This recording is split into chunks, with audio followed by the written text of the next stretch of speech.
Bonjour, merci d'être venu pour cette séance malgré les vacances. On va aller dans la continuation des mécanismes épigénétiques, mais on va passer des mécanismes moléculaires à une vision de l'ensemble des génomes, ou de l'ensemble du génome humain. Je me suis concentré sur le génome humain, même si ce que je vais vous montrer, on peut le faire aussi pour d'autres espèces. On le fait pour les plantes, pour les insectes, pour les levures, pour des tas d'autres... Et évidemment pour la souris, le rat, les organismes modèles de l'humain. À la fin, je vais vous montrer quelques études qui ont été faites sur l'humain.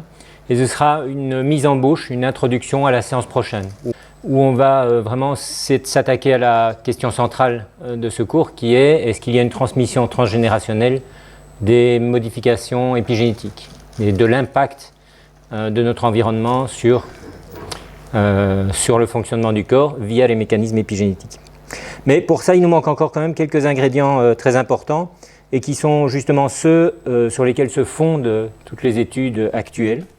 Et il y a vraiment eu, par rapport à ce que je vous ai expliqué la fois passée maintenant, un réel changement d'échelle dans les études qui sont menées actuellement. La fois passée, je vous ai parlé des facteurs transcriptionnels, donc des protéines spécialisées qui reconnaissent des endroits particuliers du génome et qui vont activer ou réprimer l'expression des gènes avoisinants. Et puis je vous ai dit, mais il existe d'autres mécanismes qui sont épigénétiques, on appelle épigénétiques, et ces mécanismes-là, ils agissent via des modifications de la chromatine. Et donc j'avais commencé à vous expliquer un petit peu brièvement ce que c'est que cette chromatine. On va revenir là-dessus et je vais surtout vous montrer comment fonctionnent ces mécanismes et avec quelques exemples bien particuliers où on voit vraiment qu'ils sont à l'œuvre. La chromatine, c'est de l'ADN et des protéines. En fait, c'est la structure dans laquelle est emballé l'ADN qui forme les chromosomes. Et donc on appelle chromatine initialement parce que c'est les corps colorés sur les coupes microscopiques, on les distingue assez facilement. Et ce qu'on voit souvent sur les karyotypes, c'est cette forme ci de X, qui est un chromosome extrêmement compact. Et en fait, ce chromosome, il contient une grosse partie de l'information génétique d'un individu, puisque chacun de nous a 23 paires de chromosomes. Donc dans chacune de nos cellules, on a 46 chromosomes de cette sorte-là. Et pendant la division, à un moment, ils sont complètement compactés. Et puis, à ce moment-là, il y a la séparation des deux cellules et le partage des chromosomes entre ces deux cellules. Mais pendant le fonctionnement de la cellule, en fait, la chromatine, elle n'a pas cette forme aussi compactée. Elle est déroulée par endroits et compactée par d'autres. Et ça, c'est par toute une série de super-enroulements. Donc, ce qu'il y a entre ce chromosome compacté et l'ADN tel qu'on le décrit habituellement, c'est-à-dire cette double hélice extrêmement longue, comme je vous l'avais dit la fois passée. Il faut imaginer cette hélice où il y a des paires de bases et où chaque paire de bases, en fait, il y a une possibilité entre 4, qu'on représente par les lettres A, C, G, T. Et puis, pour un chromosome humain, ça varie entre 50 millions et 250 millions de paires de bases. Donc c'est extrêmement long. Et l'ensemble du génome humain fait 3 milliards de paires de bases. Et je vous avais parlé du fait que cette hélice, cette double hélice s'enroule autour d'un complexe protéique. Et ce complexe protéique, on peut le voir ici, il est constitué de 8 protéines. Alors je vous le remontre parce qu'après on va un petit peu s'intéresser aux queues qui dépassent ici. Donc ce complexe, il y a ici vous voyez au milieu des petites hélices qui sont en fait la protéine, ce qu'il y a en rouge, en jaune ici et en bleu. Et puis vous voyez autour cette double hélice qui est l'ADN. Donc les petites hélices comme ça toutes simples, ça c'est des hélices alpha des protéines, c'est les structures tertiaires des protéines. Et puis la double hélice colorée qui fait un double anneau ici, ça c'est de l'ADN. Et typiquement, ce corpuscule-là, on appelle ça un nucléosome, c'est un complexe qui est formé de 8 molécules qu'on appelle histones, et l'ADN fait 2 tours autour de ce nucléosome. Et c'est extrêmement précis, point de vue moléculaire, ça fait exactement 147 paires de bases pour faire 2 fois le tour, et puis ça repart. Et ensuite, l'ADN, il y a quelques centaines de paires de bases qui sont libres, et puis un nouveau nucléosome autour duquel il s'enroule, et ainsi de suite. Et donc c'est ça qui donne cette structure ici qu'on représente à cet endroit-ci, avec un nucléosome, un espace d'ADN libre, un nucléosome, un espace d'ADN accessible, etc. Alors ces nucléosomes, comme vous le voyez, il y a des morceaux qui dépassent, là, des queues, on les appelle les queues, et ces queues-là, elles vont donner naissance à un des mécanismes les mieux connus, les mieux caractérisés actuellement de la régulation épigénétique. Ici, vous voyez aussi cette condensation de l'ADN et on voit une cellule, c'est une vision tout à fait différente, ça c'est une vraie photo, enfin c'est une image en microscopie électronique et on voit le noyau cellulaire, donc la cellule continue autour, ici il y a le cytoplasme, le corps de la cellule, à l'intérieur de cette cellule il y a un noyau qui contient tout le matériel génétique nucléaire, il y a aussi du matériel génétique dans les mitochondries, mais on ne va pas en parler maintenant. Mais donc, l'essentiel du matériel génétique est dans le noyau, et on voit qu'il y a des zones claires ici, mais ces zones claires sont pleines d'ADN, et puis il y a des zones très foncées sur les bords ici, et ça, c'est une forme extrêmement compactée de l'ADN. Donc, sur les chromosomes, même au moment où ils sont relativement déroulés, il y a des régions qui vont être très compactées, et qu'on va appeler hétérochromatines. Donc, on va distinguer deux types de chromatines, celle qui est assez déroulée, assez accessible, et où va se passer la transcription. Donc ça c'est une chromatine qui va être active en fait, qui va se prêter à la transcription. On va faire de l'ARN à partir de l'ADN, et puis une fois qu'on a l'ARN, on va faire des protéines. Donc c'est les régions actives du génome. Et puis les régions extrêmement compactes ici, en fait, elles sont inactives. Elles sont transcriptionnellement inactives, elles sont très compactées. Alors il y a des études récentes qui montrent que peut-être qu'il y a des démarrages de transcription, mais qu'en tout cas ça ne produit rien. Donc ça c'est encore des choses très très récentes, mais en tout cas c'est une région de toute façon du chromosome qui n'intervient pas dans le fonctionnement régulier de la cellule. Et cette hétérochromatine, on la trouve d'une part dans les centromères, c'est-à-dire au centre des chromosomes, et d'autre part dans ce qu'on appelle les télomères, c'est-à-dire les extrémités des chromosomes. Et il y a un endroit aussi qui est particulier d'hétérochromatine, c'est que dans les cellules des mammifères femelles, il y a un chromosome qui est complètement sous forme d'hétérochromatine, et c'est une des deux copies du chromosome X. Donc on appelle ça l'inactivation du X. Et chez les mâles, il y a un chromosome X et un chromosome Y. Chez les femelles, il y a deux chromosomes X. Si ces deux chromosomes X étaient tous les deux actifs simultanément dans toutes les cellules, en fait, ça poserait des problèmes. On peut le faire, d'ailleurs, on peut faire le test. Ça pose des problèmes. Et donc, il y a des mécanismes qui ont été mis en place au cours de l'évolution et qui font que, systématiquement, dans chaque cellule, il y a un des deux chromosomes qui est inactif. Et ça, c'est directement lié à la régulation épigénétique, parce qu'en fait, ça se met en place au cours de la croissance de l'embryon, au cours des divisions cellulaires. Il y a un moment pendant la croissance embryonnaire où chaque cellule va inactiver l'un des deux chromosomes X. Et en fait, une fois que cette inactivation est faite, ça se transmet de cellule à cellule fille. Et ici, vous voyez une photo de chat. C'est un chat qui a le pelage en écaille de tortue. Et en fait, la différence entre les taches brunes et les taches noires, ça résulte du fait que c'est une femelle qui a deux chromosomes X, et sur l'un des chromosomes X, elle a un gène qui fait que son pelage est noir, sur l'autre, un gène qui fait que son pelage est brun. Et pendant les divisions, à un moment, il y a une sorte de tirage au hasard qui fait que certaines cellules vont inactiver le chromosome X qui porte le pigment noir, d'autres vont inactiver le chromosome X qui porte le pigment brun, et à partir de ce moment-là, eh bien, toutes les cellules filles de chacune de ces deux types de cellules, elles vont donner du pelage entièrement noir ou du pelage entièrement brun. Et donc on peut observer ça aussi dans d'autres animaux, et c'est pour ça que vous n'avez jamais d'écailles de tortue chez les mâles, chez les chats. Le pelage écaille de tortue, avec les trois couleurs, le blanc et puis le noir et le brun, ne se trouve que chez les femelles. Parce que les mâles n'ont qu'un chromosome X, donc soit leurs taches sont noires, soit leurs taches sont brunes. Mais ici, donc, c'est un mécanisme réellement de régulation épigénétique, c'est-à-dire que le chromosome X, le même chromosome X, peut soit être actif, soit inactif chez le même individu dans des groupes de cellules différentes.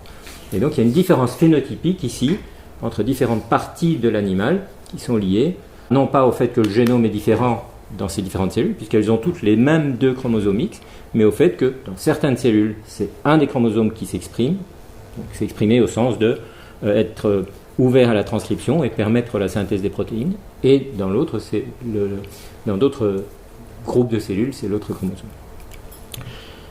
Alors, comment ça marche ? En fait, l'inactivation du chromosome X, c'est quelque chose qui a été extrêmement étudié, notamment il y a une spécialiste en France qui est Edith Hurt, qui a étudié ça pendant des années et qui donne un cours au Collège de France que je vous recommande, qui est beaucoup plus détaillé que celui-ci sur l'épigénétique.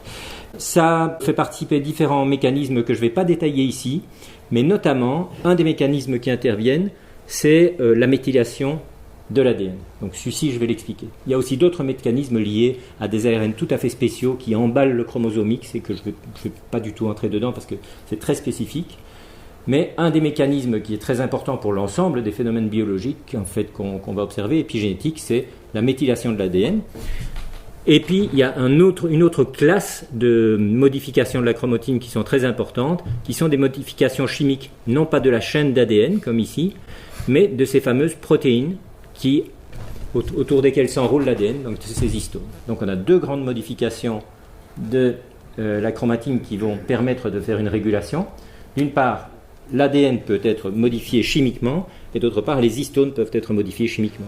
Et comme l'ADN plus les histones, c'est ça qui forme la chromatine, on parle de modification chromatinienne de façon collective pour désigner soit des modifications de l'ADN, soit des modifications des histones. Alors les modifications de l'ADN, ici, ces modifications sont assez spécifiques, elles vont toucher un type de résidu particulier, les cytosines, et il y a des enzymes spécialisées qui s'appellent méthylase de la cytosine, qui vont ajouter un groupe méthyle. Donc vous voyez ici une cytosine, enfin le radical d'une cytosine, le résidu, et à cette position-ci, vous avez un cycle de carbone avec 2 azotes, et puis vous avez un hydrogène. Et il y a des enzymes qui retirent cet hydrogène et qui à la place mettent un groupe méthyle.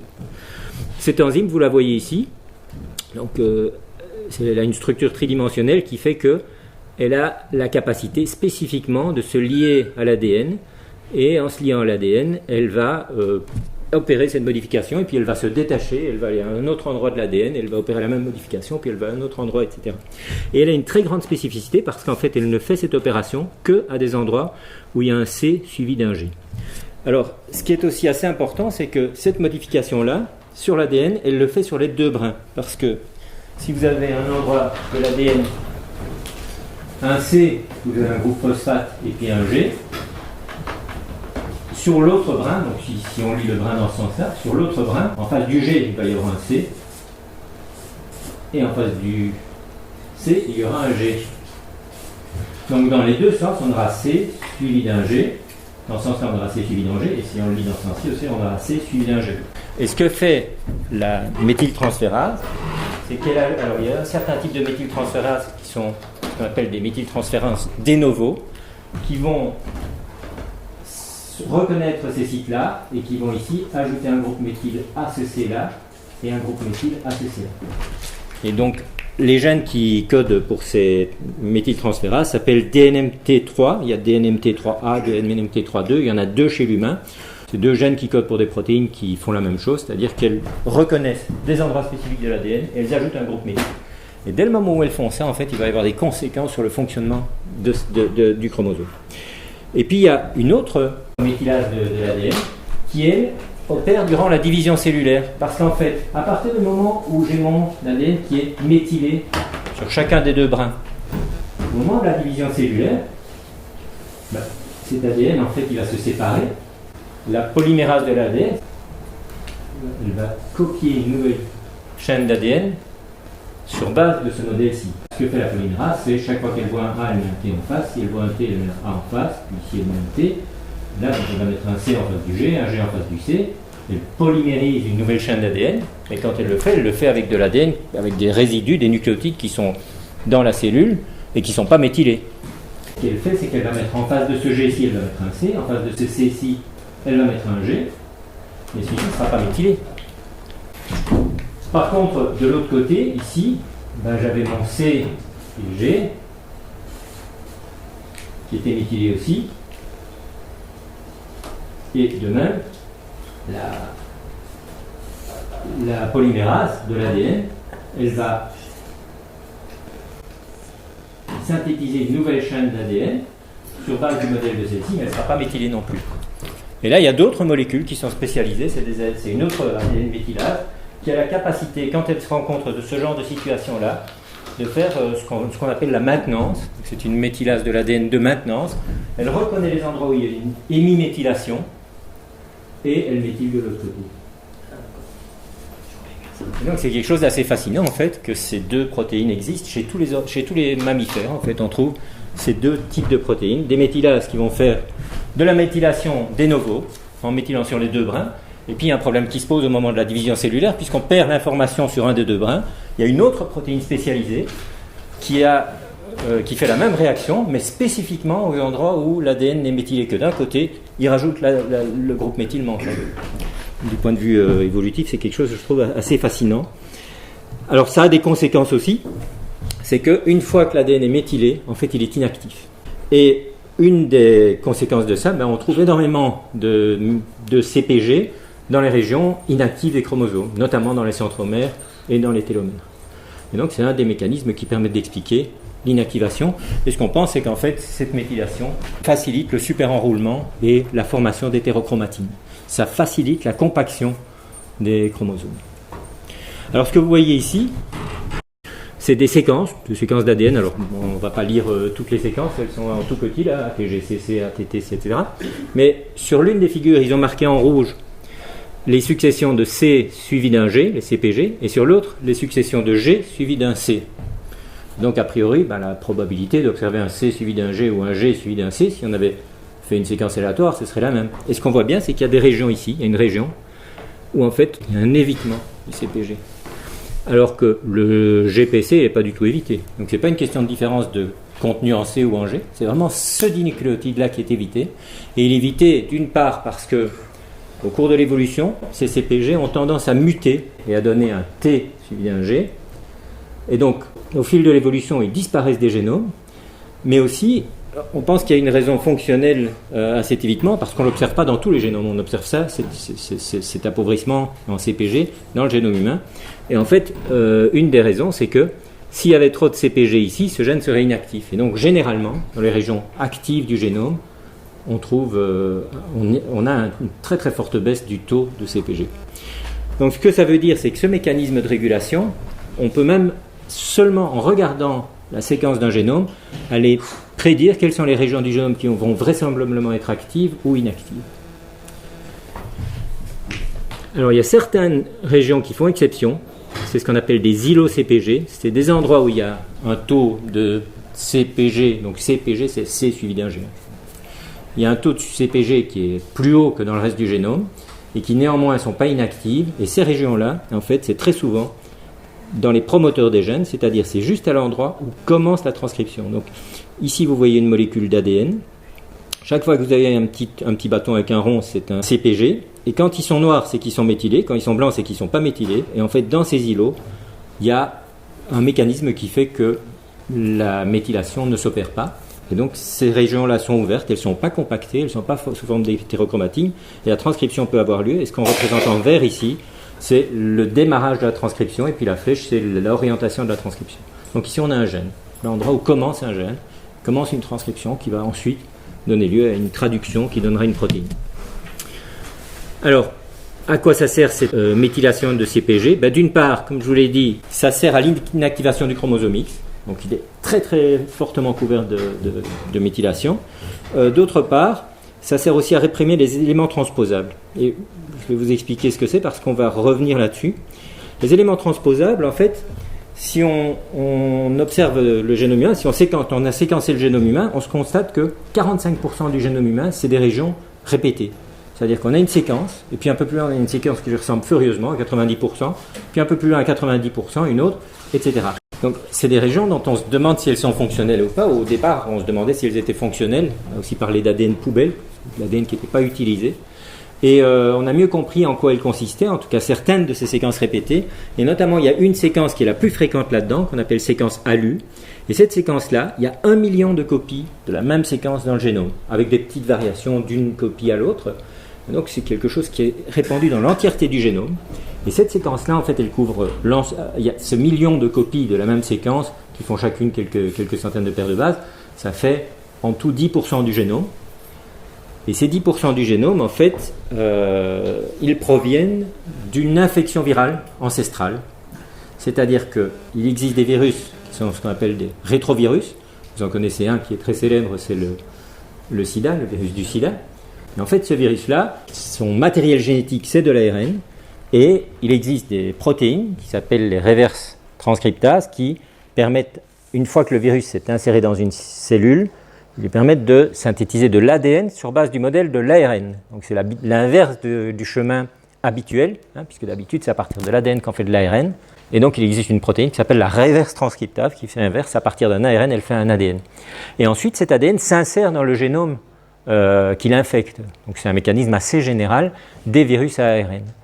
Et ce qu'on pense, c'est qu'il y a très très longtemps, au moment où on était chez les ancêtres communs de tous les mammifères, il y a des dizaines de millions d'années, les mammifères ancestraux ont été envahis par un virus qui s'est inséré dans leur génome, et puis ce virus-là, il avait une autre propriété que sa propriété virale, il avait une propriété de transposon, c'est-à-dire que certains virus, pour passer d'une cellule à une autre, ils sont dans une cellule, et puis à un moment ils se multiplient, et puis ils s'encapsulent dans une protéine, et puis ils sortent et ils vont infecter d'autres cellules.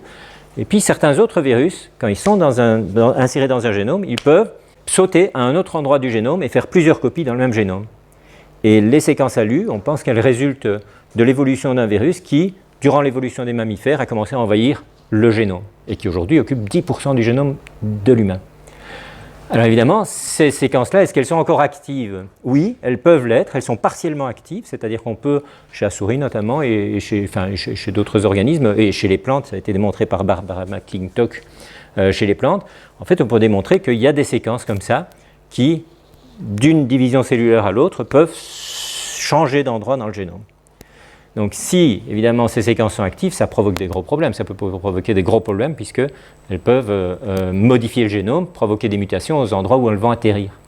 Et ce qu'on observe, ce qu'on sait, c'est que la méthylation de l'ADN, en fait, affecte particulièrement les séquences ALU. Les séquences ALU sont très très fortement méthylées et que cette méthylation, on pense qu'elle joue un rôle d'empêcher ces séquences ALU de continuer à se propager. Donc, ce qu'on pense, c'est que la régulation épigénétique via cette méthylation de l'ADN, à un moment dans l'évolution des animaux, a été sélectionnée parce qu'elle freinait, elle jugulait cette expansion de ce virus qui envahissait le génome. Alors ici, ce que vous voyez, c'est un morceau de génome.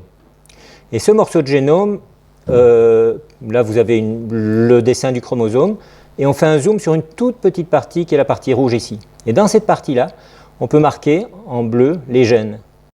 Et là, j'ai choisi les gènes OX qui sont impliqués dans le développement, dans l'identité segmentaire, dans le développement des organes, la différenciation des organes.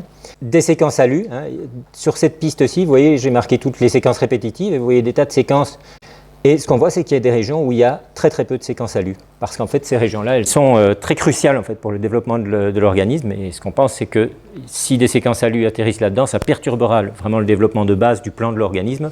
Et que les cas où une séquence ALU s'est retrouvée dans ce complexe-là, les individus en question, ils n'ont pas pu se développer, donc ils n'ont pas pu transmettre à leurs descendants cette modification. Donc il y a eu une contre-sélection de l'atterrissage de séquences ALU dans le complexe OX. Ce que vous voyez ici aussi, c'est un marquage sur les chromosomes. Vous voyez le karyotype, comme je vous ai déjà montré. En rouge, vous avez tous les chromosomes, et on a marqué en vert ces séquences répétitives, les séquences ALU. Et ce qu'on voit, c'est que selon les chromosomes, on va en avoir une fréquence plus ou moins élevée. Donc jusqu'ici, je vous ai parlé des modifications de l'ADN même, la séquence de l'ADN, la double hélice. On va méthyler l'ADN lui-même. Et maintenant, je vais vous parler de l'autre famille de modifications chromatiniennes, qui sont les modifications non pas de la chaîne d'ADN elle-même, mais de ces fameuses protéines, les histones, autour desquelles s'enroule l'ADN. Alors c'est intéressant parce que ces protéines, au départ, on pensait que c'était simplement une sorte de support qui permet la compaction, et on s'est rendu compte pendant les années 90, et puis ça s'est confirmé avec les méthodes à échelle génomique dans les années 2000, qu'en fait elles sont extrêmement importantes comme mécanisme de régulation épigénétique et pour la stabilisation des choix de différenciation. Une histone, c'est une protéine, et il y a plusieurs types d'histones. Il y a une histone qu'on appelle histone 2, histone 3, histone 4, de façon assez poétique, et il y en a une qui s'appelle histone 1 aussi. Et ces histones-là, en fait, elles ont la capacité de former un complexe. C'est-à-dire que plusieurs protéines de types différents s'assemblent, et elles forment une structure qui est assez stable. Et ici, on voit, sur cette figure-ci, en fait, on voit les histones ici au centre. Alors si je fais une coloration par chaîne, je peux faire ça, coloration par chaîne, là on voit que j'ai une histone qui est marquée en bleu foncé, une histone qui est marquée en bleu clair, une en vert clair, j'en ai qui sont marquées ici de différentes couleurs en orange, Et donc, on ne le voit pas très bien ici si on n'est pas familier avec les structures des protéines, mais il y a 8 protéines qui sont globulaires, qui forment une petite boule comme ça, et qui forment un complexe, qui forment un ensemble, une structure assez compacte. Et c'est cette structure-là autour de laquelle l'ADN s'enroule. Donc l'histone, c'est une protéine, et pour former un nucléosome, il y a 8 histones de 4 types différents, et puis il y a l'ADN qui s'enroule, qui fait 2 tours autour de ce complexe de 8 histones. Et ici, on va ressortir, par exemple à cet endroit-ci, voilà. Ici, on va sortir une queue d'histone, c'est l'extrémité d'une histone. Une histone, c'est une protéine, donc c'est un chapelet d'acides aminés, c'est un assemblage d'acides aminés différents, qui ensuite forment des structures, dans ce cas-là, c'est des hélices, ils forment des hélices, et puis il y a une queue qui n'est pas structurée, elle flotte comme ça dans le cytoplasme, enfin dans le nucléoplasme, elle flotte dans le noyau, à l'extérieur, elle sort du nucléosome, et comme elle sort, certaines enzymes peuvent y accéder. Et il y a des protéines, une autre protéine, qui est celle-ci, qui est une histone méthyltransférase, donc cette protéine-ci. Donc c'est une protéine qui a la capacité de reconnaître une queue d'histone et puis d'y faire une réaction chimique. Et cette enzyme, ce qu'elle a la capacité de faire, c'est à partir d'un des résidus d'une histone, une lysine. Donc ça, c'est un acide aminé, la lysine. Les protéines sont faites de 20 types d'acides aminés différents, et dans les queues d'histone, il y a des lysines à certains endroits particuliers. À la 4e position, à la 14e position, à la 27e position, il y a des lysines. Et ces lysines-là, il va leur arriver une chose particulière, c'est qu'il y a des enzymes spécialisées qui font une seule chose dans la vie. Elles reconnaissent une queue d'histone, elles se lient à cette queue d'histone, et puis elles vont catalyser une réaction qui va avoir pour effet de remplacer sur une lysine particulière, par exemple en 4e position, un groupe hydrogène par un groupe de méthyle. C'est-à-dire qu'il va y avoir un H qui va être remplacé par un CH3. Et donc on va dire que cette lysine est méthylée, ou monométhylée, parce qu'on a ajouté un groupe méthyle. Et puis ensuite, cette méthylase des histones, elle peut ajouter aussi un deuxième groupe méthyle. Donc elle va remplacer un autre elle va remplacer un autre hydrogène par un deuxième groupe méthyle. Et donc on aura ici une histone diméthylée. Et donc on va représenter ça dans les diapos qui suivent par Me1 quand il y a un seul groupe méthyle, Me2 quand il y a 2 groupes méthyle, et puis la troisième possibilité, une fois que l'azote il est à 3 liaisons avec des hydrogènes, on lui enlève son 3e hydrogène, on met un groupe méthyle à la place, et donc on a un atome d'azote avec 3 groupes méthyle, et donc on se retrouve avec 4 possibilités pour cette lysine, soit elle n'est pas méthylée, soit elle est méthylée une fois, 2 fois ou 3 fois. Donc ça a l'air extrêmement précis comme mécanisme, c'est surprenant en fait que des enzymes soient aussi spécialisées que ça, d'aller reconnaître une position particulière de la queue d'une protéine, l'histone, et puis de changer un hydrogène par un groupe méthyle. C'est extrêmement précis comme mécanisme. Alors il y a d'autres, c'est pas tout, il y a d'autres enzymes qui s'appellent acétyltransférases, et comme le nom l'indique, au lieu de transférer un groupe méthyle, transfère un groupe acétyl. Alors quelle est la différence entre l'acétyl et le méthyle? C'est que le méthyle, c'est un groupe avec un carbone et 3 hydrogènes. L'acétyl, il y a 2 carbones et puis des hydrogènes autour. Donc c'est une différence chimique. Et donc on appelle histone acétyltransférase ces enzymes qui ont cette capacité spécifiquement de remplacer un hydrogène par un acétyl. Et puis il y a d'autres enzymes qui font la chose inverse, c'est-à-dire qu'elles enlèvent le groupe acétyl. Et ces protéines-là, les histones déacetylases, en fait, on va les utiliser, par exemple, on va en reparler quand on parlera de thérapie épigénétique. Parce que c'est un des mécanismes, notamment, par lesquels on peut essayer, aujourd'hui, de réparer des problèmes qui sont liés à des modifications épigénétiques et qui suscitent des maladies. Donc HDAC, retenez bien, HDAC, donc c'est les histones déacétylases. Je reviendrai dessus, mais donc on a vraiment ces 2 enzymes qui font les opérations inverses. À partir d'une histone sur une lysine particulière, on va y ajouter un groupe acétyl, ou bien une fois qu'on a une histone qui est acétylée, on peut lui enlever son acétyl. Alors, je vous ai dit que pour la méthylation de l'ADN, de la chaîne d'ADN, je vous ai dit que pour ce mécanisme-là de modification chromatinienne, on connaissait très bien les protéines qui, d'une part, font la méthylation de novo, et d'autre part, les mécanismes qui permettent à chaque division cellulaire de transmettre de la cellule mère à chacune des cellules filles le profil complet de méthylation. C'est-à-dire que chacun des deux chromosomes qui va résulter d'une réplication, il va être méthylé aux mêmes endroits. Et on pense pour l'ADN que c'est un des mécanismes de la stabilité des modifications épigénétiques au cours des divisions cellulaires, des divisions métotiques. Donc pendant la croissance de l'organisme, une cellule va donner 2 cellules, puis 4, puis 8, et ça participe à la formation des tissus. Et au fil de ces divisions cellulaires, une des grandes questions, c'est comment se fait la stabilité des différenciations. Certains tissus vont donner des neurones, d'autres cellules vont donner des cellules de foie, d'autres cellules vont faire des lymphoblastes qui vont donner des lymphocytes qui vont circuler dans le sang. Donc chacun de ces types cellulaires est progressivement différencié par les mécanismes que je vous avais dit la fois passée, les facteurs transcriptionnels. Mais une fois que les facteurs transcriptionnels ont engagé une cellule dans une voie de différenciation, on pense que ces mécanismes-là de masquage de certaines régions inactives et donc d'inactivation par la méthylation de l'ADN et ensuite la transmission de ces modifications d'une cellule à ces cellules filles, c'est ça qui assure la stabilité des voies de différenciation cellulaire. Donc ça c'est très bien, et donc on se dit, puisqu'on a d'autres types de modifications de la chromatine qui sont non plus des méthylations de l'ADN, mais des méthylations des histones et des acétylations des histones, on se dit que ça doit aussi se transmettre de cellules mères en cellules filles, et donc on pense effectivement que ces modifications des histones se transmettent, mais aujourd'hui on ne connaît pas bien les mécanismes qui permettent de le faire. C'est quelque chose sur lequel c'est encore un sujet de recherche aujourd'hui. Et ce n'est pas évident parce qu'en fait, ici pour l'ADN, il y a quelque chose d'assez facile. Enfin, d'assez facile. On a découvert les molécules qui le font, donc on sait que c'est comme cela que ça marche. Mais conceptuellement, c'est assez facile de se dire qu'au moment où l'ADN se sépare, où les deux brins se séparent en deux brins, nous savons que la séquence, la succession des nucléotides, l'information est là en double puisqu'il y a une complémentarité entre chaque nucléotide qu'il y a ici et chaque nucléotide qu'il y a sur l'autre brin. Si je connais la séquence d'un brin, je connais la séquence de l'autre.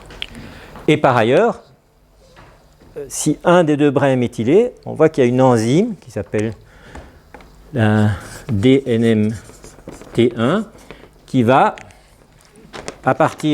qui va reconnaître ces sites-là et qui va ajouter des groupes méthyl là où il y a de l'hémiméthylation. Donc, que ce soit pour la séquence de l'ADN ou pour les patterns de méthylation, ce qu'on appelle les marques épigénétiques, une seule chaîne contient suffisamment d'informations pour pouvoir la reproduire sur la seconde chaîne. Mais quand il s'agit de protéines qui sont liées à l'ADN, si j'ai mon ADN et qui fait 2 tours autour d'une histone, donc maintenant, si je représente mon histone ici, donc j'ai 8 protéines qui sont les histones. Et puis, une de ces histones, elle a une marque particulière, elle est marquée. Donc, les biologistes utilisent le mot marquage, les marques chromatiniennes. Il y a une modification, du point de vue chimique, c'est une modification, qui est qu'on lui a ajouté par exemple un groupe méthyle, ou 2 groupes méthyle, ou voire 3 groupes méthyle. Voilà. Donc ici, j'ai 3 groupes méthyle. Au moment où la réplication se passe, en fait, pour que la polymérase de l'ADN, la protéine qui à partir d'une seule molécule d'ADN va synthétiser 2 molécules d'ADN, donc tout ceci est en double brin, mais je ne le dessine pas parce que c'est déjà assez cochon comme ça. Mais donc, cette polymérase ici,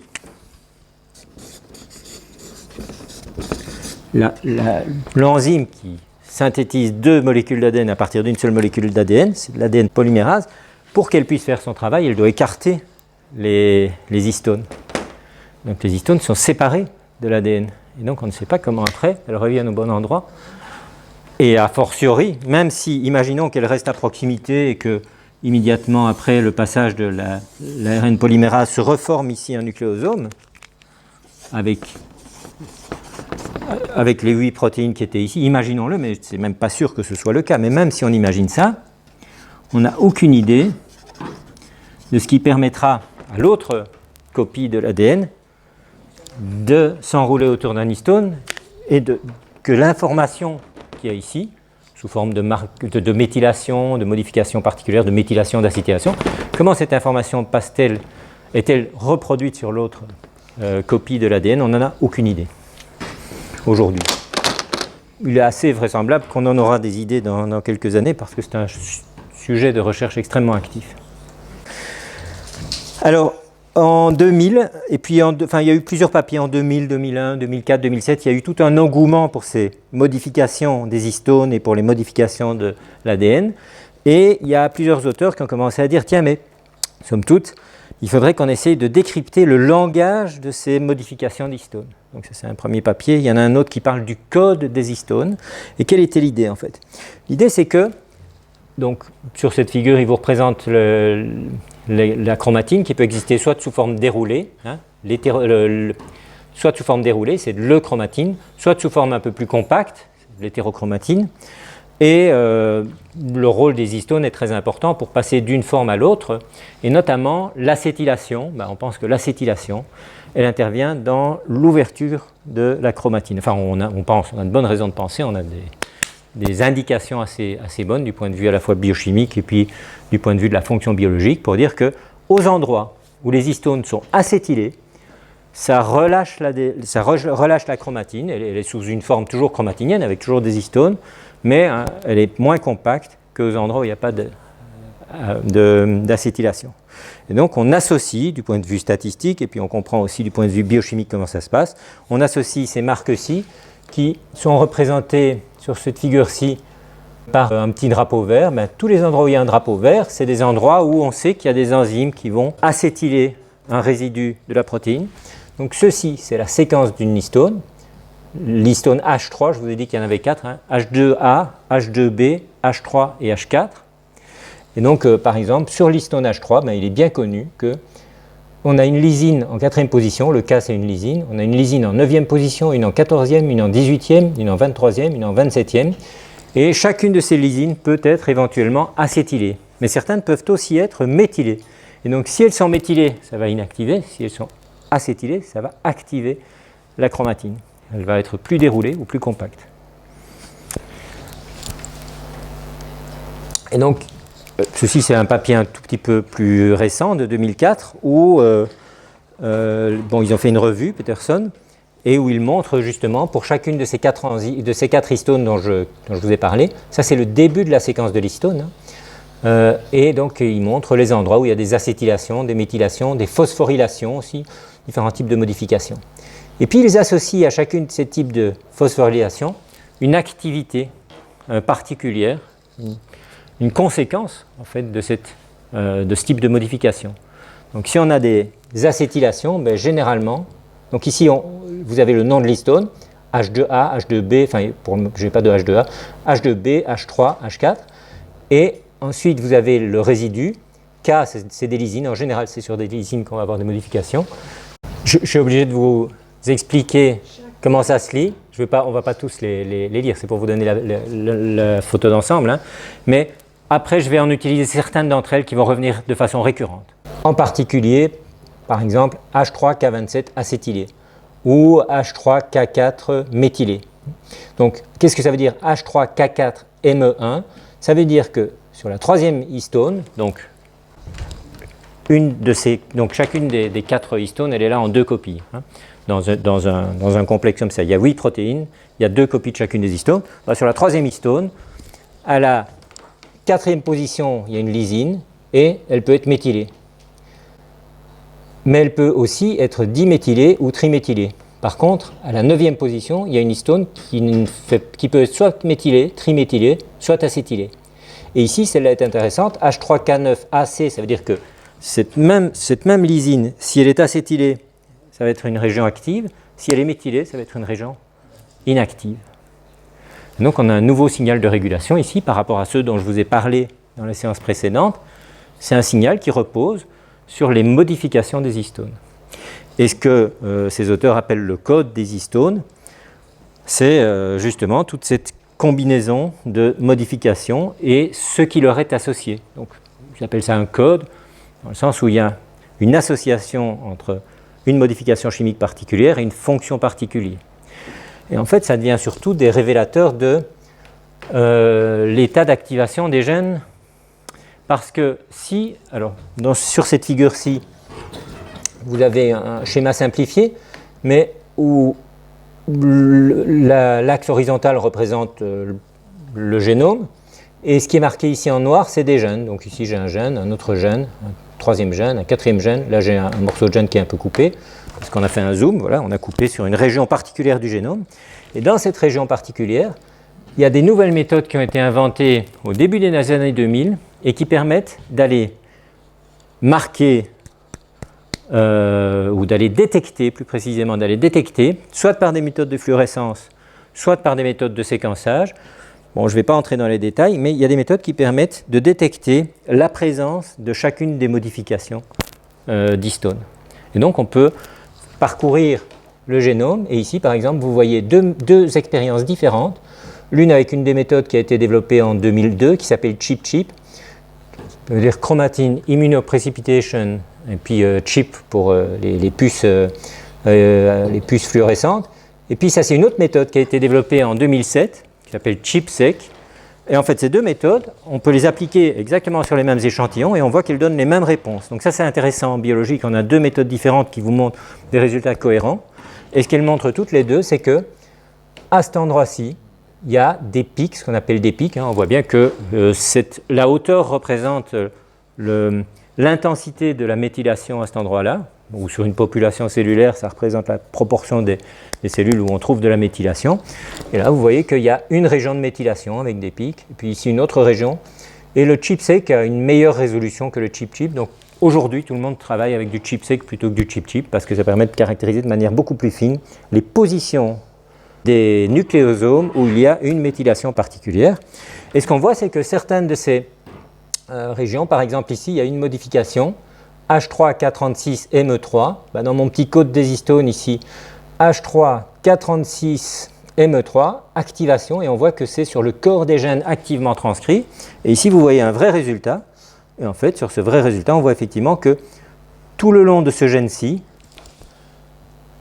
il y a deux gènes côte à côte en fait, mais le long de ces deux gènes-ci, vous avez une sorte de, alors on ne peut pas dire un pic, c'est une sorte de chaîne montagneuse, l'Himalaya, mais vous avez une augmentation de la concentration de cette marque-là.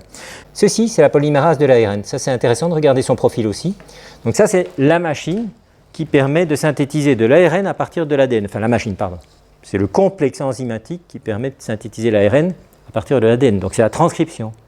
Et ce qu'on voit en fait, c'est que on peut la détecter tout le long du corps du gène, ça c'est bien, mais on voit qu'il y a un pic très très fort ici, au début du gène. Et ça c'est caractéristique en fait, la polymérase passe beaucoup de temps sur le starting block, entre guillemets. Elle s'assemble au site d'initiation de la transcription, et puis elle y passe pas mal de temps, et ça on peut l'observer seulement parce qu'on dispose de ces technologies aujourd'hui.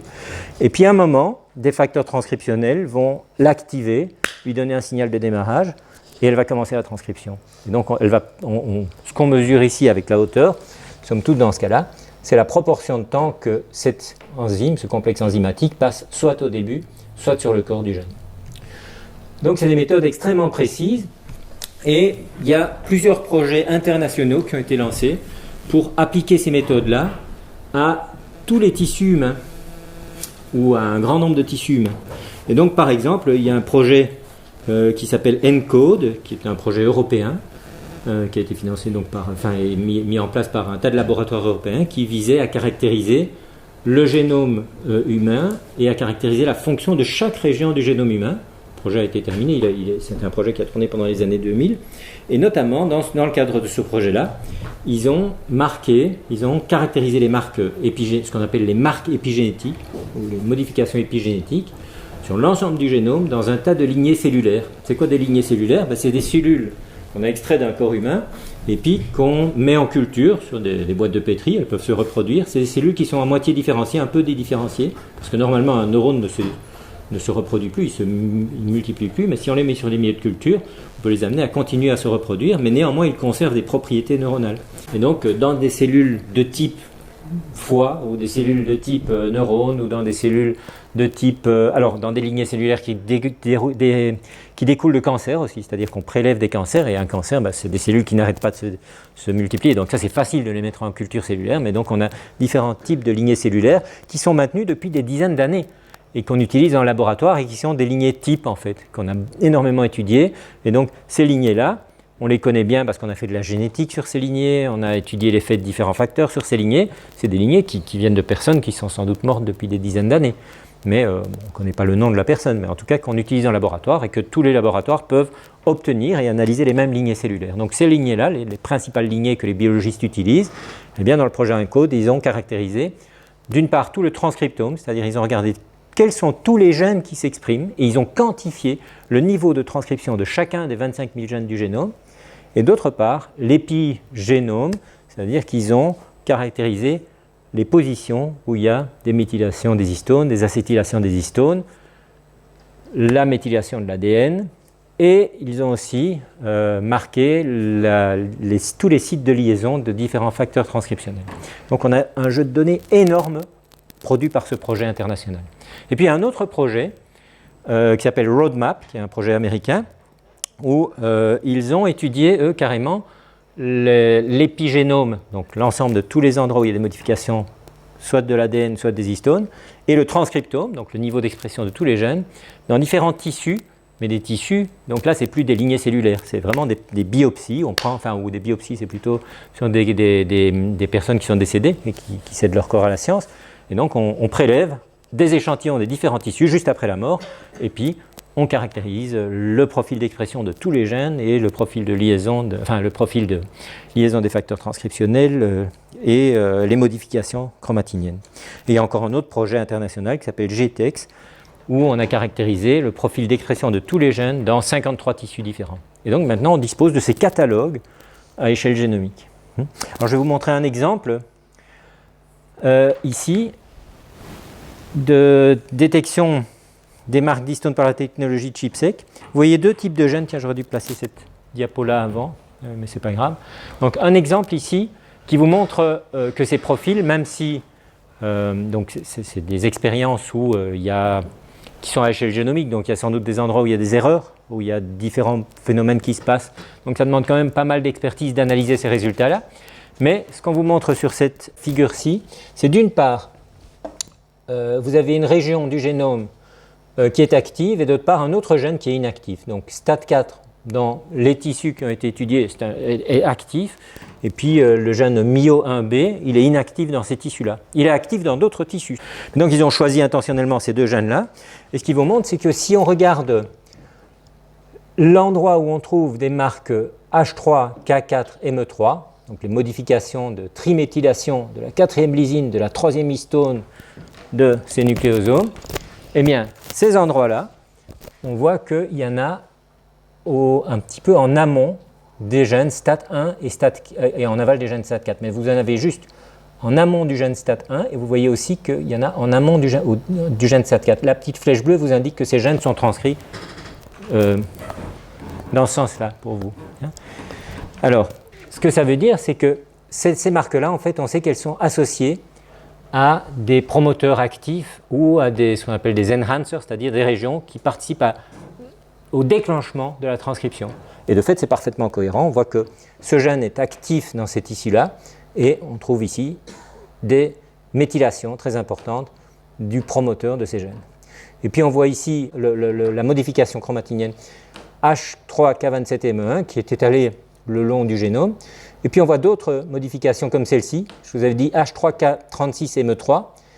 On le trouve sur le corps des gènes qui sont en cours de transcription. Et de fait ici, on voit que tout le long du gène STAT1, on a ces marques-là.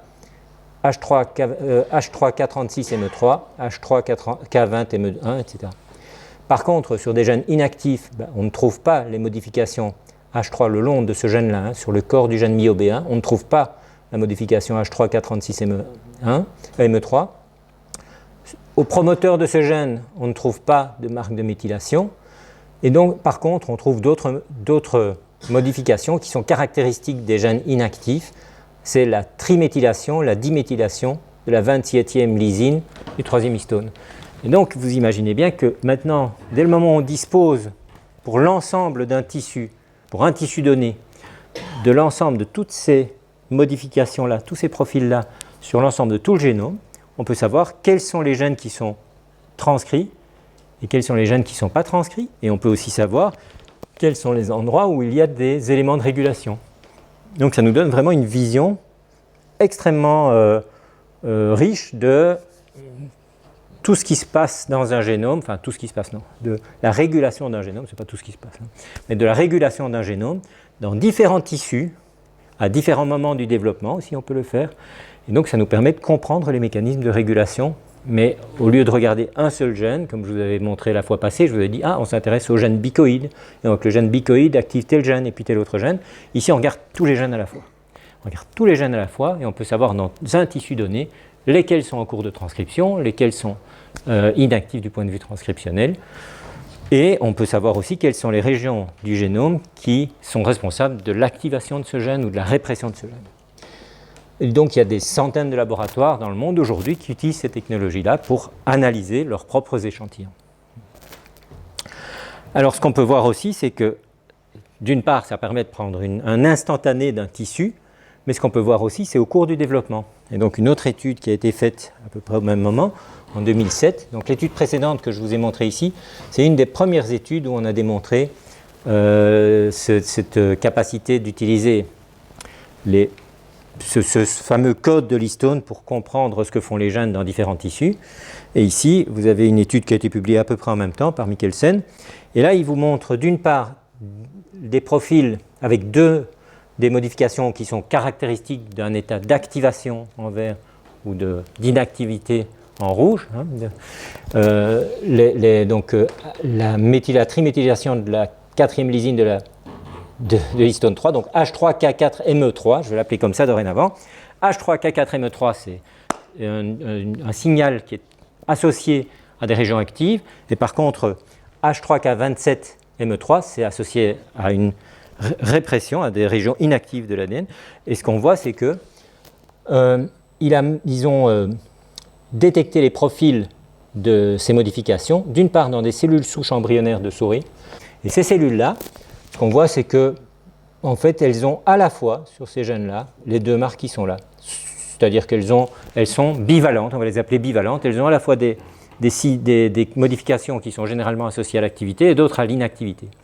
Mais si on regarde plus tard, dans des cellules qui sont en cours de différenciation, ça c'est des cellules précurseurs neurales, et là on voit que ce gène-là, le gène OLIG1, qui est un gène qui est spécifiquement, c'est un facteur de transcription qui est impliqué dans la différenciation neurale, et bien ce gène-là, on va voir qu'au départ dans les cellules embryonnaires, il est bivalent, et puis on va le retrouver la marque active dans les cellules qui vont devenir des neurones, et par contre ici on a des fibroblastes, c'est des cellules qui participent à la structuration des tissus conjonctifs, donc qui ne sont pas des neurones, et là on voit qu'en fait ce gène-là, il va être marqué, il va être couvert de modifications qui sont associées à la répression. Et réciproquement, vous pouvez trouver d'autres, ils ont choisi soigneusement évidemment les gènes qu'ils étudiaient. Ici on a un gène qui n'est pas exprimé dans donc PPARG. On voit qu'on a une marque bivalente dans les cellules souches. Cette marque disparaît dans les cellules neurales et elle reste dans les fibroblastes. Et donc avec ces combinaisons de marques, en fait, c'est ça qu'on appelle le code histone, on peut, pour chacun des gènes du génome, essayer de voir non seulement dans quel état il est, dans quel état d'activité il se trouve dans un tissu donné, mais voir l'évolution de cet état d'activité. Alors ici, on vous montre quelques-uns des résultats de GTEx, donc l'étude qui permet de voir dans quels tissus sont actifs différents gènes. Ça, c'est l'expression, on mesure le niveau de transcrit, donc le niveau de l'ARN, la quantité d'ARN. Et donc là, il y a 53 tissus. Et vous voyez par exemple un gène qui est transcrit dans les reins, dans les fibroblastes transformés, et dans les artères et dans quelques autres tissus. Et ce gène-là, c'est un gène qui intervient dans la différenciation initiale de ces tissus, dans la différenciation cellulaire, c'est OX10. PAX6, je vous avais dit que c'est le gène qui est impliqué dans la formation de l'œil. Hein. Chez les mutants, il n'y a pas d'yeux, chez la drosophile. Chez l'humain, il y a aussi des défauts de formation de l'œil. Et en fait, ce qu'on voit, c'est que chez l'adulte, ici, ils n'ont pas fait les marquages chez les embryons, mais chez l'adulte, PAX6 est encore exprimé dans certaines zones particulières du cerveau. Un gène qui a une fonction tout à fait particulière, c'est l'alcool déhydrogénase. Il a une fonction très spécifique puisque c'est un gène qui code pour une enzyme qui sert à détoxifier l'alcool quand il passe dans notre sang. Eh bien, cette protéine-là s'exprime exclusivement dans le foie. parce qu'évidemment, c'est l'organe qui sert à détoxifier le sang. Donc il y a une très grande cohérence. Dès qu'on regarde ça, après on peut regarder les 25 000 autres gènes, mais on n'a pas le temps ce soir. Mais en regardant ce qu'on va appeler leur profil transcriptomique, c'est-à-dire les tissus dans lesquels ils s'expriment, on a déjà une indication sur la fonction de ces gènes. Alors maintenant, comment ces mécanismes, maintenant j'ai passé quand même un petit peu plus de temps que je n'avais prévu à vous parler de ces différents mécanismes épigénétiques, comment est-ce qu'ils vont affecter l'organisme et aussi comment est-ce qu'ils peuvent répondre à l'environnement. Donc ce que je vais aborder maintenant, c'est la manière dont ces marques, ces modifications épigénétiques sont influencées par des changements de notre environnement, d'une part, et ce qu'on va faire la fois prochaine, c'est étendre ça en se demandant, une fois qu'un individu a été affecté parce que dans son environnement, il y a certaines choses qui se passent et que ça va affecter ça va affecter son épigénome, pour utiliser un mot qui représente l'ensemble de tout ça. Est-ce qu'il transmet ces perturbations de son épigénome à sa descendance? Alors ces perturbations ou ces modifications, parce qu'elles ne sont pas forcément des perturbations, ça peut être des adaptations phénotypiques. Et je vous avais parlé lors de la première séance d'un cas assez impressionnant de différence épigénétique, c'était avec les abeilles. Puisque les abeilles, il y a des différences génétiques et épigénétiques. Qu'est-ce qui fait la différence? Vous voyez ici 3 abeilles, il y a un mâle, et puis il y a la reine, et puis ici vous avez l'ouvrière. Et en fait, la différence entre les mâles et les femelles, elle est génétique. C'est-à-dire qu'au moment, et elle est même très particulière chez les hyménoptères, chez les abeilles, les fourmis, les guêpes, etc., au moment du vol nuptial, la reine se fait féconder par un mâle. Et elle emmagasine le sperme dans un organe particulier qu'on appelle spermathèque, et puis, pendant tout le reste de sa vie, elle ne va plus s'accoupler avec des mâles, elle va pondre des œufs, et en pondant les œufs, occasionnellement, elle va ouvrir la spermathèque et féconder l'œuf, et donc ça donnera une femelle, et occasionnellement, elle ne va pas ouvrir la spermathèque, donc ça ne fécondera pas l'œuf, on aura un œuf haploïde avec une seule copie de chaque chromosome, et cet œuf, une fois qu'il est pondu, il va donner un mâle. Donc c'est tout à fait particulier. Chez les hyménoptères, les mâles ont 2 fois moins de chromosomes que les femelles.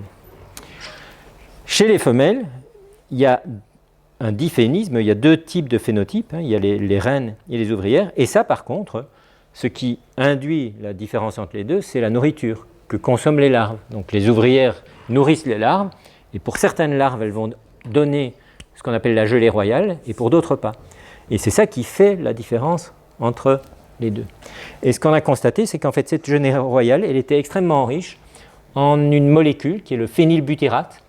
Et ce phénylbutyrate est un inhibiteur de la fameuse HDAC dont je vous ai parlé tout à l'heure, l'histone déacétylase. Donc ça suggère qu'éventuellement, le mécanisme qui fait que une larve d'abeille va soit devenir une reine, soit une ouvrière, repose sur une modification de ces fameuses enzymes que je vous ai décrites en grand détail et qui vont faire des modifications des histones autour desquelles s'enroule l'ARN. Alors évidemment, pour le moment, c'est simplement une association. On voit qu'il y a du phénylbutyrate. On sait que le phénylbutyrate a généralement une capacité à réduire l'activité des acétylases, des histones déacétylases. Alors, c'est les histones déacétylases. Donc, si on empêche les histones déacétylases d'agir, ça veut dire qu'on va avoir de l'ADN qui est acétylé. Et l'ADN acétylé, il est actif. Donc, on a sans doute plus de gènes qui sont actifs chez la reine que chez l'ouvrière. Non, ça a l'air très grossier comme mécanisme. Ça a l'air d'être un mécanisme assez grossier. Et donc, ensuite, on peut chercher quels sont les gènes qui vont être marqués différentiellement par ces acétylases, quels sont les gènes qui seront acétylés chez la reine et pas chez l'ouvrière, et éventuellement s'il y a d'autres gènes qui seront acétylés chez l'ouvrière et pas chez la reine. Mais dans un premier temps, on se dit, tiens, voilà quand même une observation intéressante, et puis on peut faire une expérience. Et l'expérience, ça consiste à artificiellement, chez des individus diploïdes qui n'ont pas consommé la gelée royale, donner des molécules qui inhibent les histones déacétylases. Et dans ce cas-là, normalement, puisque c'est une abeille qui n'a pas consommé de gelée royale, elle devrait se différencier en ouvrière. Et ce qu'on constate, c'est que si on lui donne des produits chimiques qui inhibent l'histone déacétylase, elle se transforme en reine. Donc voilà une recette assez simple pour devenir reine, même quand ce n'était pas inscrit dans votre destin. Vous pouvez soit manger de la gelée royale, il y a des gens qui font ça, soit consommer des déacétylases, des inhibiteurs de l'histone déacétylase. Ce que je ne vous conseille quand même pas parce que ça va avoir peut-être d'autres conséquences, parce que ça va perturber tout votre épigénome. Donc vous pouvez imaginer que ça peut avoir des conséquences néfastes. Mais on va revenir là-dessus quand on parlera d'épigénothérapie. Je voudrais encore vous montrer une autre étude avant de conclure pour cette fois-ci, qui est assez impressionnante. C'est sur l'effet du tabagisme sur l'épigénome. Et notamment, il y a une étude qui a été faite à très large échelle sur des milliers d'individus, où on a étudié l'impact du tabagisme de la mère enceinte sur l'épigénome du nouveau-né. Alors, je vous rappelle brièvement le cours de l'année passée. Donc, on a le génome, c'est une séquence d'ADN. Et ce qu'on avait vu l'année passée, c'est qu'on pouvait distinguer dans les génomes deux types de différences entre les individus qui étaient très fréquents. C'est d'une part des microsatellites, ce qu'on appelle microsatellites, c'est-à-dire qu'il y a certaines régions répétées du génome CAG, CAG, CAG, CAG, CAG, et où d'un individu à l'autre, on va avoir 10, 20, 30 copies de ce même trinucléotide. Et là, par exemple, ce type de modification-là, de différence-là entre individus, elle peut être associée à certaines maladies comme la maladie de Huntington. Et puis d'autres types de différences entre individus, des polymorphismes, qui sont des single nucleotide polymorphismes. Et là, c'est tout simplement une différence d'un nucléotide entre certains individus et d'autres individus. Je reviens au génome pour vous montrer après, je refais un petit passage par les études génomiques pour vous montrer ensuite ce qu'on fait sur l'épigénomique, parce que je voudrais qu'on discute de la différence entre les deux. Et je vous avais dit qu'on peut maintenant, avec des méthodes modernes, les biopuces, avoir, ici vous avez une biopuce, c'est une petite salle à la taille d'une lame microscopique, et sur cette biopuce-là, ce que vous pouvez faire, c'est faire un frottis buccal, et puis on va extraire l'ADN de votre frottis buccal, et on va utiliser cette biopuce pour marquer, pour caractériser votre génome, votre profil génomique, en caractérisant 1 million de polymorphismes comme ceci, où dans 57% de la population, les gens ont un A, dans 43% ils ont un G, et on va dire si vous avez un A ou un G à cet endroit-là. Et puis on passe à un autre endroit où il y a 90% des gens qui ont un T, il y en a 10% qui ont un C, et on va dire si vous avez un T ou un C. Et donc on va caractériser à échelle individuelle votre profil génomique. Ça veut dire qu'on va vraiment vous décrire votre génome avec une très très grande précision. Alors 1 million, ce n'est pas encore énorme, puisque le génome fait 3 milliards de paires de bases, mais avec 1 million de marqueurs, on arrive quand même à détecter beaucoup de choses. Et puis ce qu'on fait, c'est que si on s'intéresse à une certaine maladie, on va essayer d'utiliser ce qu'on appelle une étude CAC-contrôle, où on aura quelques milliers de patients. Dans ce cas-là, c'est des études qui ont été faites avec 3000 contrôles, des gens qui sont en bonne santé, et 2000 patients. Par exemple, 2000 personnes qui souffrent de maladies coronaires, ou bien 2000 personnes qui souffrent d'arthrite rhumatoïde, ou bien 2000 personnes qui souffrent du diabète de type 1. Et puis on essaye de voir si parmi le million de polymorphismes, de SNP, donc de différences entre les individus, si parmi les millions de positions du génome où il y a des différences entre les individus, s'il y en a certaines qui sont associées à la maladie. Et là on voit qu'il y a toute une région du chromosome 6 qui est très très forte, qui est en vert, là qui sort en vert, il y a un pic. La hauteur ici représente la force, le degré d'association entre le fait d'avoir à cette position-là du génome une lettre au lieu d'une autre et le fait d'avoir la maladie. Et ce qu'on voit, c'est que pour le diabète, par exemple, dans le chromosome 1, il y a toute une région où il y a une très forte association entre certaines mutations et le fait d'avoir le diabète de type 1. Et puis il y a un autre pic encore beaucoup plus significatif ici, dans le chromosome 6. Donc ces études-là, on les a menées, comme je vous l'ai dit, sur des maladies comme physiques, le type diabète de type 1, diabète de type 2, hypertension, etc. Et je vous ai dit, tiens, quand on a étudié le trouble bipolaire, qu'on appelait avant la maniaco-dépression, on voyait qu'il n'y avait pas de région génomique associée à cette maladie-là. Alors ensuite, on a fait des études, là, à ce moment-là, on avait 3000 contrôle et 2000 patients. Mais ensuite, on a fait des études où on avait beaucoup plus de patients. Une fois qu'on commençait à regrouper un tas de troubles psychiatriques, on voyait commencer à sortir des loci.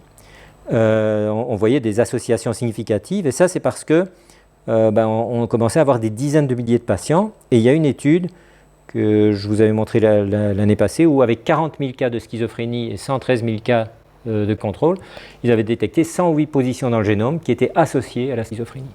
Donc ce que je viens de vous résumer ici, c'est les études qui sont vraiment classiques de ce qu'on appelle études d'association à échelle génomique entre une maladie et toutes les différences individuelles d'un génome. Et maintenant, l'idée, c'est de faire la même chose à l'échelle de l'épigénome. Parce que ce qu'on a constaté, c'est que, par exemple, dans le cas de la maniaco-dépression, on dit qu'il y a une forte composante génétique dans la transmission, mais on ne détecte rien. Donc les gens disent où est l'hérédité manquante, donc de missing heredity. Donc ils sont à la recherche de la partie manquante de l'hérédité. De la même manière pour d'autres maladies, même pour des traits plus simples, comme la taille des individus. On sait que la taille des individus a un caractère héritable, avec une forte héritabilité. Puis on a fait des études génomiques comme ça, et on arrive à expliquer 5 à 10% de la relation entre la taille des parents et la taille des enfants. Alors qu'il y a une corrélation beaucoup plus élevée, mais on ne peut pas détecter les facteurs génétiques. Il y a une corrélation d'une part, et d'autre part, il y a une héritabilité plus élevée aussi, mais on n'arrive pas à les détecter. Donc il y a toute cette zone d'ombre de l'hérédité qui manque, de l'héritabilité qu'on n'arrive pas à expliquer avec des études comme ça. Et donc certains collègues qui travaillent sur l'épigénétique se sont dit, on pourrait évidemment supposer que cette héritabilité, elle n'est pas liée à des facteurs génétiques, mais qu'elle est liée à des facteurs épigénétiques. Alors, il y a une étude qui a été faite sur le tabac, et donc je vous montre encore juste ici, le tabagisme. On a donc 1400 personnes, c'est une étude qui a été faite en Norvège, sur une cohorte norvégienne, et il y a là-dedans des femmes qui ne fument pas, et puis des femmes qui fument, et y compris des femmes qui ont continué à fumer pendant la grossesse. Et ce qu'on a fait, c'est avec les méthodes que je vous ai montrées précédemment, les méthodes de marquage des modifications chromatiniennes, eh bien on a essayé de détecter sur l'ensemble du génome des enfants, de l'épigénome, sur l'ensemble des régions modifiées par acétylation, méthylation, etc., s'il y en avait qui étaient très différentes entre les enfants qui étaient nés de femmes qui fumaient pendant la grossesse et les enfants qui étaient nés de femmes qui ne fumaient pas pendant la grossesse. Et on en trouve quelques dizaines qui sont effectivement très significatives statistiquement. Enfin, une dizaine, on trouve une poignée de régions dans le génome qui sont très significativement associées au fait que la mère a fumé pendant la grossesse. Donc, évidemment, toute la question, c'est de savoir qu'est-ce qui est la cause de quoi. On n'interprète pas du tout de la même façon, Une étude comme celle-ci, où ce qu'on étudie, le dessin est le même. Le dessin, c'est un dessin où horizontalement, on a toutes les régions génomiques, où on marque, on alterne les couleurs pour montrer la succession des chromosomes, et où dans certaines régions chromosomiques, plus les points sont élevés, plus cela veut dire qu'il y a une association statistique entre le fait d'avoir une caractéristique génétique et le fait de manifester une maladie. Dans ce cas-ci, ce n'est pas une maladie, c'est la présence de marques épigénomiques. Donc on a le même mode de représentation, où vous voyez tout ce qui est au milieu, là, la grosse patate de points, c'est ce qui n'est pas significatif, c'est les endroits où il y a des petites fluctuations, mais qui sont ce à quoi on s'attend par les fluctuations de l'échantillonnage. Et puis de temps en temps, vous avez une région où il y a une très très forte différence entre les marques épigénétiques des enfants nés de mères qui fumaient et des enfants nés de mères qui ne fumaient pas. Donc ce que ça démontre, c'est que clairement, le tabagisme de la mère a un impact sur l'enfant. Maintenant, ce que ça ne démontre pas, et on va revenir là-dessus la fois prochaine, ça ne démontre pas que les marques épigénétiques aient été transmises de la mère à l'enfant. Parce qu'évidemment, l'enfant, il a subi le tabagisme également pendant la grossesse. Et donc, le fait d'avoir une association entre des facteurs environnementaux qui affectent la mère et certaines modifications épigénétiques de l'enfant n'est pas un critère suffisant pour dire qu'il y a une transmission héréditaire des caractères épigénétiques. Pour pouvoir le dire, il y a certains cas où on a montré une transmission transgénérationnelle des caractères épigénétiques, mais là, il va falloir encore des analyses beaucoup plus détaillées sur lesquelles on reviendra la fois prochaine. Ma question, c'était s'ils ont fait l'expérience sur les femmes qui fumaient, mais qui ont arrêté de fumer pendant la grossesse. et qu'on retrouve les marques sur le génome, est-ce que là on aurait pu dire que c'était une transmission ou est-ce que... Alors, je ne sais pas s'ils l'ont fait dans cette étude-ci, mais une partie des mêmes auteurs ont aussi fait ce qu'ils appellent une méta-analyse d'un tas d'études différentes. Et donc il est possible que dans les autres... Alors ça c'est un seul article, mais où ils ont récolté des résultats d'un tas d'autres articles que je n'ai pas lus.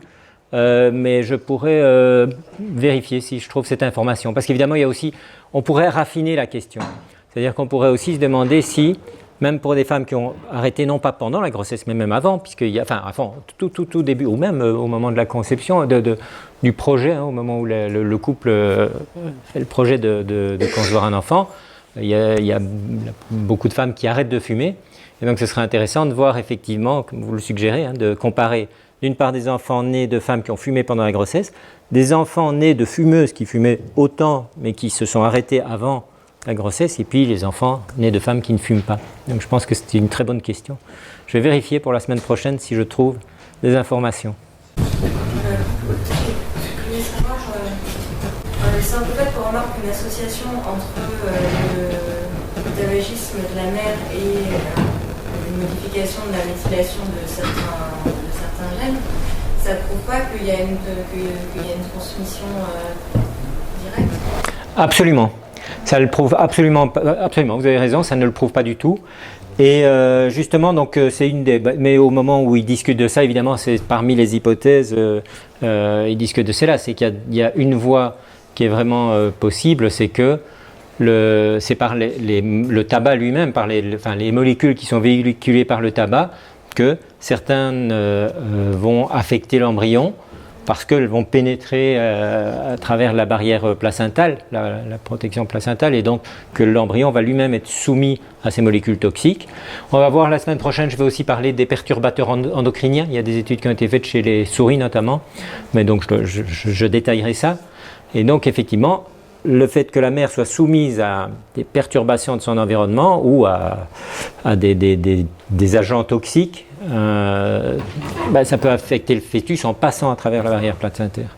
Il y a aussi d'autres possibilités qui sont que les mères qui sont des grosses fumeuses aient aussi physiologiquement des différences associées par exemple au stress ou à des choses comme ça, et que ça peut aussi affecter les marques épigénétiques chez les enfants. Donc ça, il y a d'autres études où on étudie l'effet du stress sur l'épigénétique.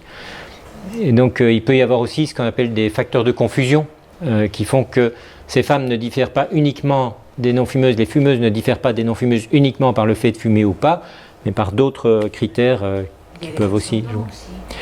Alors l'ascendance, le fait que l'ascendance de ces femmes-là fumaient, que leurs parents fumaient, ou l'ascendance dans quel sens en fait? Oui, dans ce sens. Pas dans le sens génétique, mais dans le sens du comportement. Peut-être que ça passe dans le génome, ça je sais pas. Ouais. Après il y a des marqueurs, j'en sais rien. Mais le fait que le grand-parent fumait, ça peut affecter effectivement et la mère qui porte l'enfant ou le descendant de la mère. Enfin, bon. Alors il y a une possibilité qui serait que le fait que les grands-parents fumaient, si la grand-mère fumait pendant la grossesse, ou que le grand-père fumait et que la grand-mère fumait de façon passive, qu'elle inhalait du tabac de façon passive, il est possible que ça ait eu cet effet-là sur la mère, et puis que la mère à son tour, ça lui induit un comportement de fumeur. Donc ça, c'est pas quelque chose de complètement impossible qu'il y ait ce rôle-là. Mais c'est ici justement que les études d'épigénomique deviennent beaucoup plus difficiles à interpréter que des études génomiques. Et c'est un petit peu là-dessus que je voulais vous amener sur ce terrain-là. C'est-à-dire que quand on a une étude génétique, tout le paradigme de la génétique moléculaire est que les mutations sont aléatoires. Et je vous avais montré quelques exemples qu'il avait montré dans le cas de bactéries, que la mutation préexiste à l'action de l'environnement. Si vous mettez des antibiotiques sur une boîte où il y a des milliards de bactéries, quelques bactéries survivent, c'est pas parce qu'elles ont changé leur génome en réponse à la présence de l'antibiotique.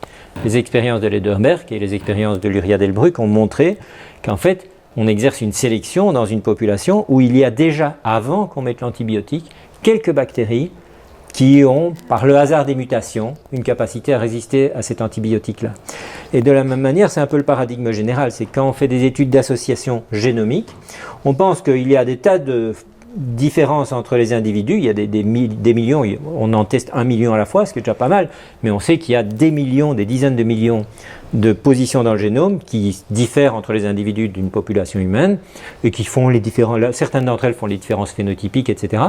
Mais donc on ne pense pas que, ce qu'on pense c'est que le fait par exemple qu'ils aient le diabète de type 2, ce n'est pas le fait qu'ils aient le diabète de type 2 qui va changer leur génome, mais qu'au contraire, ce qu'on recherche, c'est des éléments du génome qui pourraient être la cause du diabète de type 2. Donc on a vraiment un schéma assez clair où les différences génomiques préexistent, les différences génétiques, mais qu'on étudie ici au niveau du génome, donc les différences de séquences d'ADN préexistent, et que ces différences d'ADN ont des conséquences, soit parce qu'il y a une mutation dans la séquence qui code pour une protéine, et la protéine se reploie pas de la même façon, et donc sa fonction est affectée, soit parce qu'il y a des mutations dans les régions non codantes, et ça on les étudie maintenant de plus en plus, mais ces mutations dans les régions non codantes vont faire qu'un facteur transcriptionnel ne va plus se lier à cet endroit-là, et donc le gène en question, le gène qui est régulé normalement par ces régions non codantes, il va s'exprimer dans les mauvais tissus, à un mauvais endroit, ou bien il ne va pas s'exprimer à l'endroit où il devrait s'exprimer.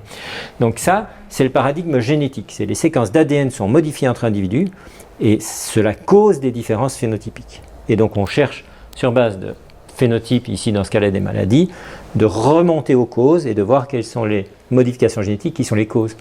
Quand on fait des études épigénomiques, on est dans un schéma tout à fait différent, où en fait, ce qu'on sait, c'est que d'une part, effectivement, des différences d'accessibilité de l'ADN, de compaction de l'ADN, peuvent causer des phénotypes. On le voit avec les abeilles, on déacétyle et puis on a un phénotype différent. Donc on sait que d'une part, des différences d'épigénotypes peuvent causer des différences de phénotypes, mais ce qu'on sait aussi, c'est que des différences de comportement, d'alimentation, de prise d'agents toxiques, etc., peuvent elles-mêmes influencer l'épigénotype. Et donc on a une relation de causalité qui peut aller dans les deux sens. Et donc ces études-ci sont beaucoup plus difficiles à interpréter. Alors quand on travaille avec des modèles animaux, un modèle c'est un euphémisme, donc on travaille avec des animaux qu'on sacrifie pour la science, quoi. Donc quand on travaille avec des modèles animaux, évidemment on peut concevoir des expériences qui vont permettre de distinguer entre ces deux possibilités, c'est-à-dire soit le traitement affecte l'épigénotype, soit que l'épigénotype fait que différents individus qui ont des épigénotypes différents ont des réponses différentes au traitement. On peut concevoir des expériences. Mais quand on travaille sur l'humain, comme on en avait déjà discuté il y a 3 ans, c'est beaucoup plus difficile de faire des expériences. On travaille plutôt sur de l'observation, fort heureusement. Enfin, on peut faire des expériences aussi si on dispose de traitements. Donc là, on peut faire des expériences où on donne un traitement à une partie de la cohorte, on donne un placebo à l'autre partie, et puis on compare les effets. Pourquoi tant de complexité pour moins de 100 ans? Pourquoi pas? Pour vivre moins de 100 ans. Mais tu sais, vivre 100 ans, c'est quelque chose de quand même... Enfin, vivre 100 ans, moi je trouve que c'est l'inverse en fait. C'est énorme quand on pense à tout ce qui se passe dès la première cellule, tu vois, qui se divise. Et on sait qu'à chaque division cellulaire, déjà, il y a une dizaine de mutations. Et donc, le fait qu'il y a des milliers de divisions cellulaires qui donnent des milliards de cellules dans un corps humain. Et le fait que ce corps humain soit fonctionnel et fonctionne pendant 100 ans, c'est quelque chose d'assez exceptionnel. Parce qu'à tout moment dans ton corps, il y a des cellules qui se divisent. Et quand elles se divisent, il y a des mutations. Et occasionnellement, une de ces mutations va faire que, au lieu de se diviser de façon régulée, parce qu'elle se divise aux endroits où il faut, entre guillemets, au moment où tu as une infection bactérienne, les cellules de ta moelle osseuse commencent à se diviser et à créer des lymphocytes, des cellules blanches, des globules blancs, à créer des globules blancs qui vont attaquer les bactéries, qui vont organiser la défense de ton corps. Et puis au moment où l'infection diminue, le taux de globules blancs va diminuer. Toute cette régulation est extrêmement précise. Mais ce qui arrive occasionnellement, c'est que donc, cette régulation des divisions qui fait que les cellules se divisent quand il y en a besoin et ne se divisent pas quand il n'y en a pas besoin, mais de temps en temps, il suffit qu'il y ait une mutation dans un des gènes qui contrôle les divisions cellulaires, et ça fait une cellule qui se divise sans arrêt, qui prolifère sans arrêt.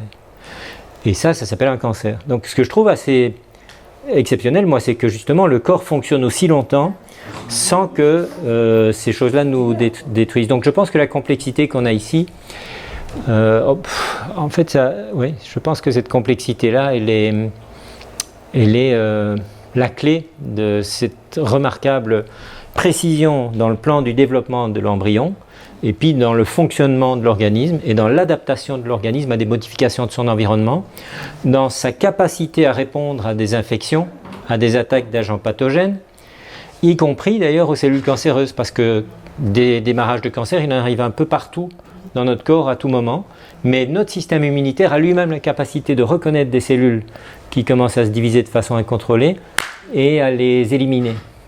Mais certaines de ces cellules, parfois, échappent à ce contrôle du système immunitaire, et là on a réellement un démarrage de cancer. C'est dommage. Ah oui, tu parles, le mot est faible, oui, le mot est faible. Oui, vous avez une question? Vous en avez pas parlé. Ah, attendez, Pascal. Oui, allez-y. Vous avez évoqué à un moment qu'on pouvait faire des thérapies sur des puits multiples, c'est en cours de recherche. Oui. Je vais l'aborder la fois prochaine, hein, mais je vais essayer de trouver un exemple assez illustratif.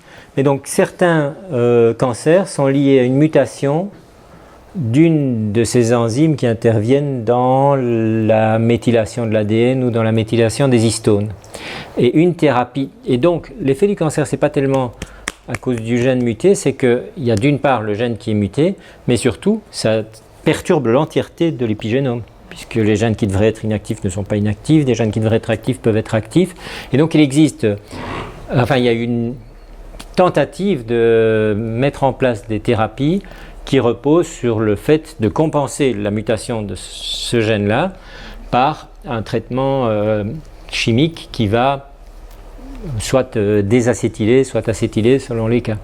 Le problème évidemment, c'est que les acétylations et les désacétylations, comme je vous l'ai montré, sont très très spécifiques de chaque tissu. Et donc ces traitements-là manquent encore de spécificité parce que ça va soit inhiber l'acétylation, soit activer l'acétylation sur l'ensemble de tout l'épigénome. Bon, s'il n'y a pas d'autres questions, je propose de se retrouver la fois prochaine.